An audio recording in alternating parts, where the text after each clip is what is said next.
तो आज 12 बजे का इंतजार रहेगा जब इस पूरे नए विधेयक पर, संशोधन बिल पर चर्चा होगी। एक बात लेकिन कल एक तस्वीर आई थी और उस पर हमने थोड़ी चर्चा भी की थी।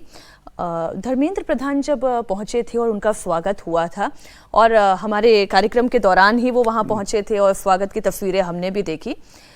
धर्मेंद्र प्रधान का एक स्टेटमेंट जो उन्होंने मल्लिकार्जुन जयराम रमेश को दिया कि भाई हम एसी रूम में बैठने वाले एक्टिविस्ट नहीं हैं, हम स्ट्रीट फाइटर हैं। सरकार क्या संदेश देने की कोशिश कर रही है? नंबर 1 पहली बात ये, और दूसरा फिर क्या इसे गुड टेस्ट में लिया जाएगा? देखिए, सरकार ने एक संदेश तो बहुत ही क्लियर कर दिया और धर्मेंद्र प्रधान ने भी क्लियर कर दिया था। उनके 2 पन्नों की आप चिट्ठी पढ़ें तो उसमें उन्होंने साफ साफ लिखा कि उनके प्रयास में कोई कमी नहीं थी। उन्होंने जैसे ही ये सूचना मिली तत्काल उस पर कार्रवाई की और जो प्रधानमंत्री ने कहा था कि छात्रों का 1 साल बर्बाद नहीं हो इसलिए तुरंत दोबारा परीक्षा की योजना बनी और ये सारी चीज़ें उन लोगों ने कर दी। ये सब उन्होंने डिटेल अपने चिट्ठी में भी अपनी लिखी थी। तो ये था, इसको डिफेंस हम नहीं कहते हैं। मतलब कई लोग इसको डिफेंस मानेंगे और ये भी मानेंगे कि ये बैड टेस्ट में भी हो सकता है, लेकिन अभी तक कॉकरोच जनता पार्टी की तरफ से या किसी भी छात्र प्रतिनिधि की तरफ से ये बात नहीं आई है कि धर्मेंद्र प्रधान को इतना क्यों महत्व दिया जा रहा है, उनको हटाया गया है तो उनको उस तरह से डंप क्यों नहीं किया गया। ये उनको कोई शिकायत नहीं है, उनकी एक मांग पूरी हो गई। वो भी जानते हैं कि एक व्यक्ति का एक लापरवाही हो सकती है, कॉम्प्लिसेंसी हो सकती है। कोई ये नहीं कहेगा ना कि धर्मेंद्र प्रधान पेपर लीक कराने में शामिल थे। तो ये कॉम्प्लिसेंसी का मामला था। उस कॉम्प्लिसेंसी के लिए आप कितना पनिश कर सकते हैं? पहले ये बात थी कि उनका विभाग बदला जाएगा, लेकिन वो साफ हो गया कि इन लोगों ने कहा कि भाई विभाग नहीं बदला जाएगा, तो सरकार ने इस्तीफा करा दिया। अब उसके बाद उनका क्या होता है ये आप नहीं तय करेंगे। अब एक भारतीय जनता पार्टी अपने एमपी के साथ क्या व्यवहार करती है, उनको कहां और इस्तेमाल करती है, ये आप नहीं तय करेंगे। तो इसलिए जैसे इस मामले में भी अगर मान लीजिए मंत्री की ईमानदार कोशिश है, लेकिन एनडीए के अंदर ही अगर कोई सिंडिकेट बैठा हुआ है तो उसमें मंत्री भी क्या कर लेगा? और कई लोगों की जवाबदेही है। देखिए, हम इस बात पर बहुत अब चर्चा हो चुकी है। एनडीए में तो सफाई की भी गई, एनडीए की भी सफाई हो गई। पेपर लीक करता है, जैसे आप एक कानून देखिए कि भ्रष्टाचार का जो कानून है उसमें रिश्वत लेना और देना दोनों अपराध है, ठीक है ना? तो इस मामले में भी लेने वाले को तो आप टारगेट कर रहे हो और जो देने के लिए तैयार है, जो खरीद रहा है 40 लाख 50 लाख रुपए देकर के या 10 लाख रुपए देकर के जो अभिभावक खरीदने जाते हैं, तो कहीं ना कहीं तो मार्केट बन रहा है ना, मार्केट प्लेस है, तभी तो बेचने भी आ रहा है वो निकाल करके। तो जवाबदेही बहुत लंबी हो जाएगी, सारे लोगों की तय करेंगे। तो धर्मेंद्र प्रधान सचमुच स्ट्रीट फाइटर रहे हैं। 2009 के बिहार में जो वो प्रभारी थे 2009 के लोकसभा चुनाव के समय, तब से तो हम लगातार उनको बहुत नजदीक से देख रहे हैं। उसके पहले भी उन्होंने जो अपनी राजनीति सड़क पर की है और जो छात्रों की राजनीति की है वो की हुई है। सरकार ने एक मैसेज साफ कर दिया है कि उनको डंप नहीं किया जाएगा, उनकी महत्वपूर्ण भूमिका पार्टी में रहेगी और आगे हो सकता है कि उनकी और कोई अच्छा पुनर्वास भूमिका। और एक और देखिए कि इसमें यह भी है कि उनका इस्तीफा चूंकि वो उस पद पे थे इस कारण से हुआ है। कोई भी उस पद पे रहता तो एक नैतिक इस्तीफा है। और दूसरी बात है कि एक और भी चीज है कि पार्टी के लिए वो केवल शिक्षा मंत्री नहीं थे, पार्टी के लिए वो एक संगठन के व्यक्ति हैं। उनका सांगठनिक योगदान रहा है, उनके अलग अलग जगह चुनावों पे, बिहार में सब जगह वो रहा है, एबीवीपी के समय से रहे हैं। तो उस नाते भी है कि एक नैतिक जिम्मेदारी और जो समाज में एक गतिरोध था छात्रों के साथ, उसको रिजॉल्व करने के लिए हुआ है।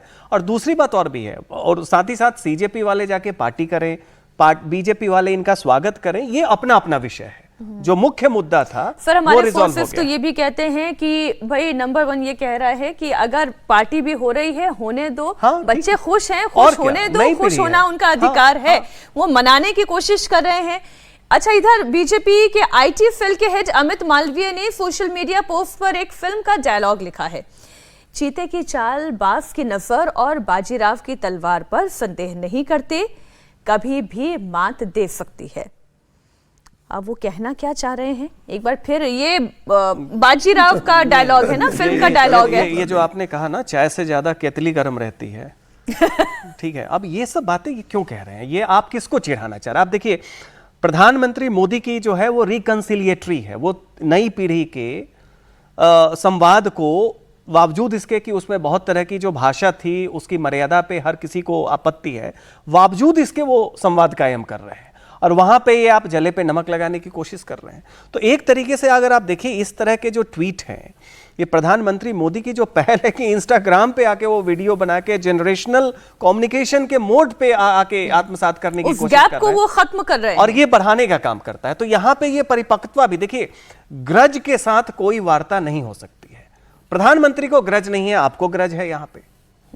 ये एक पॉजिटिव और मैच्योरिटी पॉलिटिकल कम्युनिकेशन में ये बहुत ही इमैच्योरिटी को दर्शाता है कि जब आप कहते हैं, फिर अगर कोई ये भी लिख दे कि तू डाल डाल मैं पात पात, अगर मान लीजिए कॉकरोच जनता पार्टी से ये चलने लगे, ये दोनों तरफ से इसी तरीके से, तो फिर प्रधानमंत्री का जो एक संवाद है, देखिए कॉकरोच जनता पार्टी की मैच्योरिटी है कि प्रधानमंत्री के कम्युनिकेशन के बाद, उसके बाद उन्होंने धर्मेंद्र प्रधान पे या जो अभी बिल आ रहे हैं उस पे कहीं से कोई भी बयान नहीं दिया है, कोई आपत्ति नहीं दी है, बिल्कुल फोकस्ड रहा है, स्नाइपर शॉट है। इस तरह की इनडिस्क्रिमिनेट फायरिंग नहीं करना चाहिए जब बिल्कुल ये स्नाइपर शॉट जो आपने कहा, प्रधानमंत्री मोदी की अप्रोच भी वही है, स्नाइपर शॉट।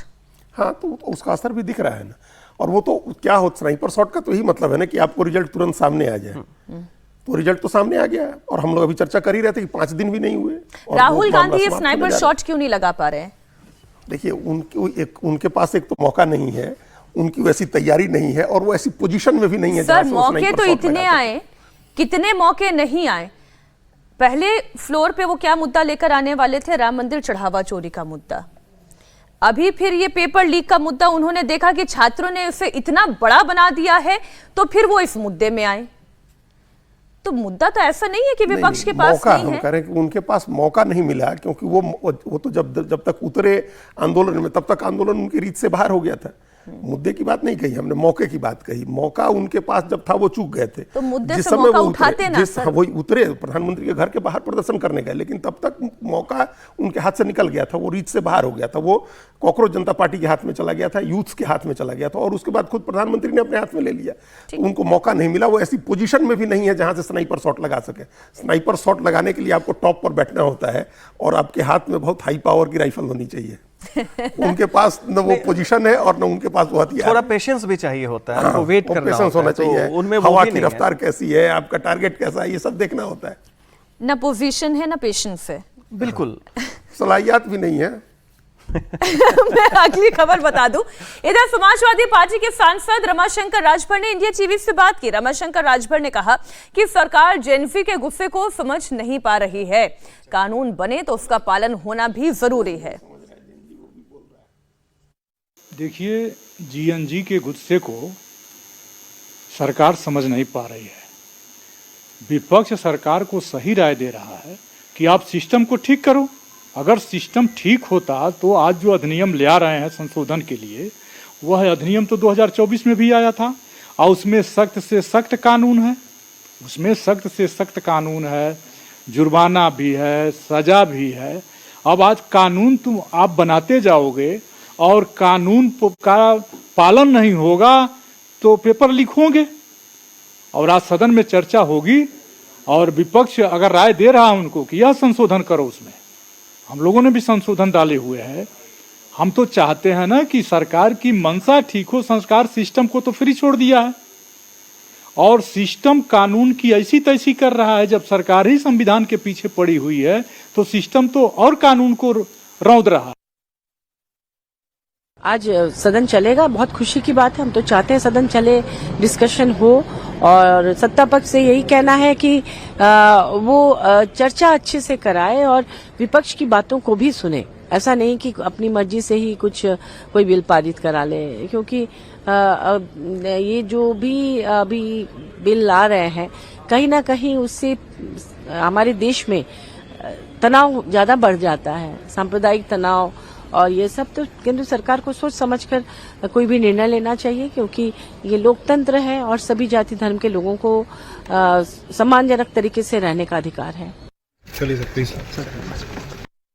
मंगल मिलन हो रहा है, ये तो नाजायज, गैर कानूनी, क्योंकि डिफेक्शन अब 10th शेड्यूल में हो नहीं सकता, मर्जर हो सकता है। तो जब तलाक ही गलत है तो ये निकाह तो गैर कानूनी है, और फिर मोदी जी कर रहे हैं तो ऐसे भी गैर कानूनी होगा।